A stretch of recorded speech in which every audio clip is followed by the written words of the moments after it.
नमस्कार, आप देख रहे हैं संसद वाणी न्यूज। नमस्कार, आप देख रहे हैं सांसद वाड़ी की रिपोर्ट। 7 मई से नामांकन की प्रक्रिया शुरू हो चुकी है।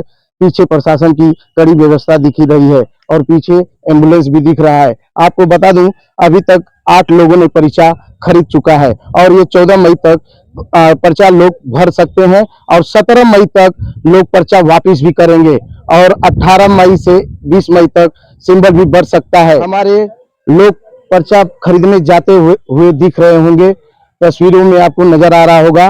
और जैसे ही ये लोग वापस आएंगे उनको सुनाएंगे क्या कहते हैं, कैसे वो जीत सकेंगे घोसी लोकसभा सीट।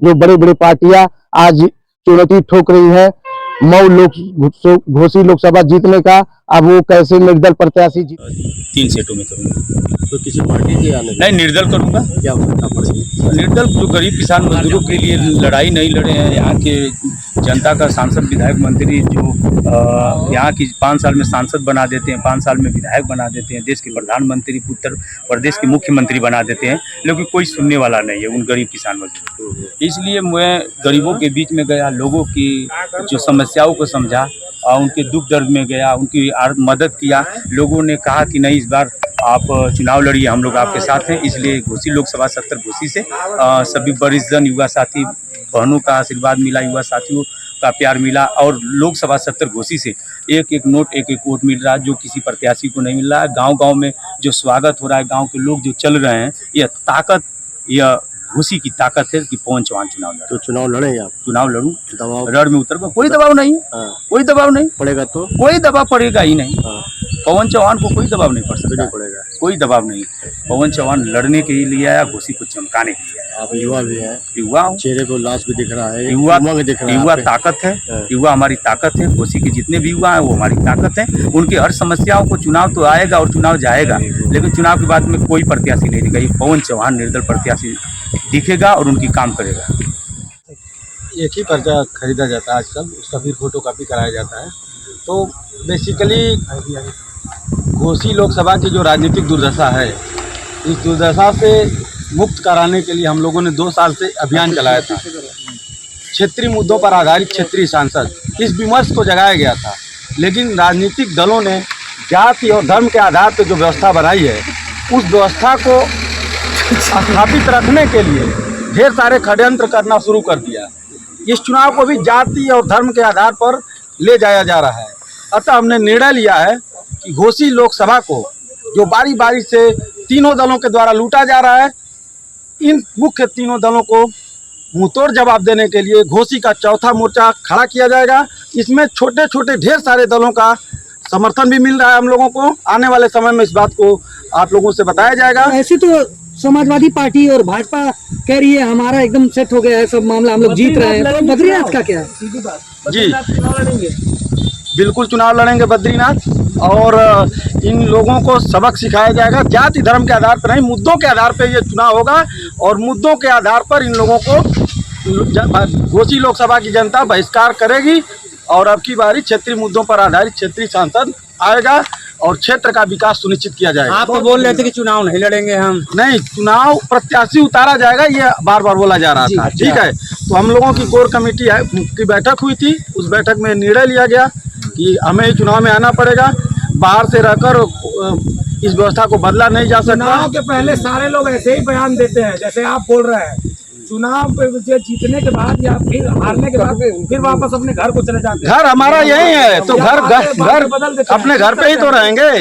हमारा घर यही है, मधुबन में कटघरा शंकर। और इस चुनाव के पहले भी हम थे, चुनाव में भी हैं और चुनाव के बाद भी रहेंगे। आजीवन यहीं रहेंगे, यहीं पैदा हुए, यहीं मर मिटेंगे। फाइनल कर पाए कि नहीं, कौन लड़ेगा, कब तक फाइनल करेंगे? बद्रीनाथ स्वयं लड़ेंगे। ये क्लियर कट है, इसमें कोई संदेह नहीं है। ये चुनाव मुद्दों का चुनाव होगा।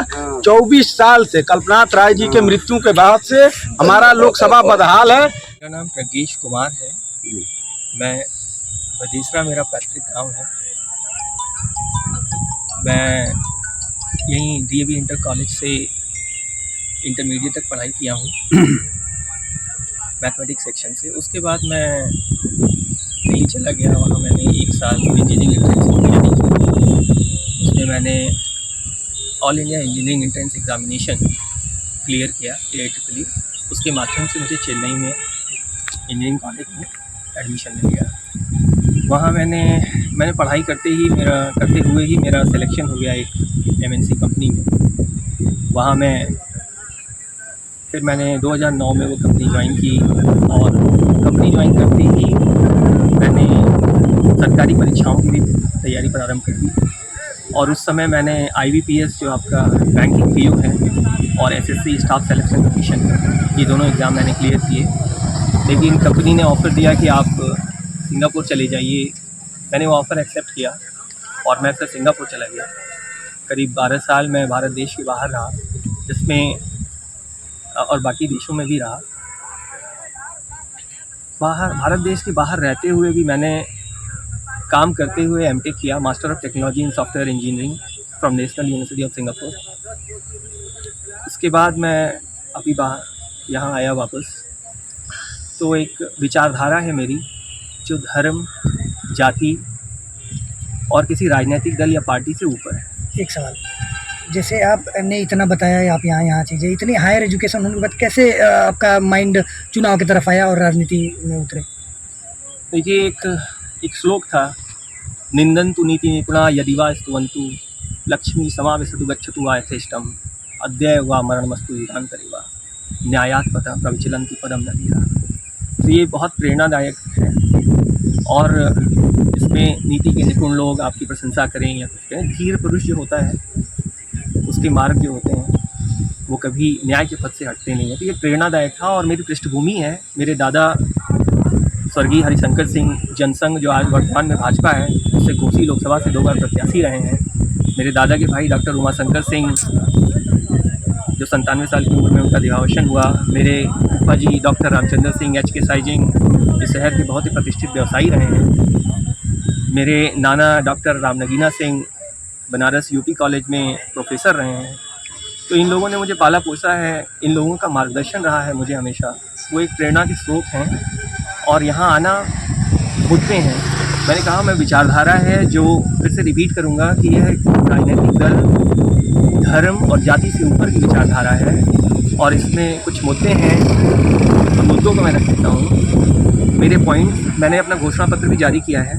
अगर उसमें मेरा पहला है कि मैं 5 लाख पौधों की बात करता हूँ, मैं 5000 नौकरियों की बात करता हूँ, मैं 5000 सिक्योरिटी कैमरों की बात करता हूँ, मैं 50 विद्यालय, 50 हॉस्पिटल की बात करता हूँ, मैं 5 उद्यानों की बात करता हूँ, मैं 5 सार्वजनिक बाज़ारों की बात करता हूँ, मैं 5 स्टेडियम की बात करता हूँ, और आखिरी में मैं 100% धन के आवंटन, जो भी यहाँ करोड़ों करोड़ रुपए इस क्षेत्र में आ रहे हैं, इतनी विधानसभा है, फिर आपकी लोकसभा है, नगर पालिका है, जो पैसे आ रहे हैं उनको सार्वजनिक करने की बात करता हूँ। तो ये मेरे मुख्यतः 10 मुद्दे हैं।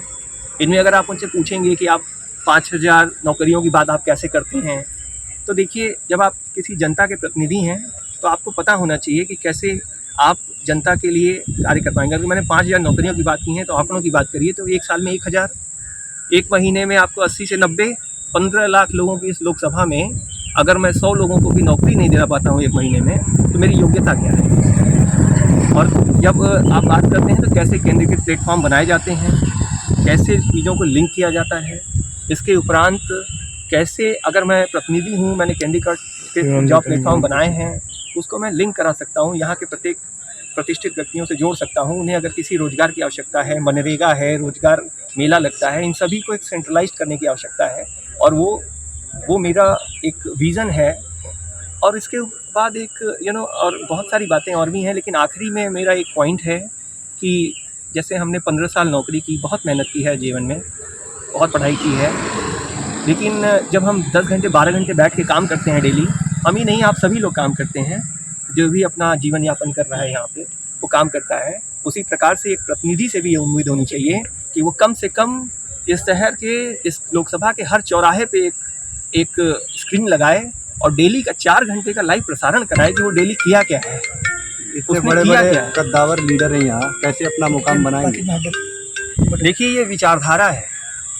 ये जो विचारधारा, मैंने फिर से रिपीट करूंगा, ये किसी धर्म, जाति और पार्टी से ऊपर उठ करती है। और इस विचारधारा से लोग प्रभावित होंगे। मेरा उद्देश्य या तो एक शुभारंभ है। इसके बाद आने वाले हर चुनाव में, चाहे वो सभासद का चुनाव होगा, चाहे नगर पालिका का, चाहे प्रधानी का, चाहे जिला पंचायत का, देखिएगा हर क्षेत्र से कोई न कोई ऐसा होगा जो इस विचारधारा से आगे से उठ करके आएगा। तो आज आपने पर्चा लिया है, कब पर्चा भरेंगे आप? तो कब नामांकन कब करेंगे? अब वो हमारे वकील साहब हैं, वो बताएंगे आज कि कब कर सकते हैं।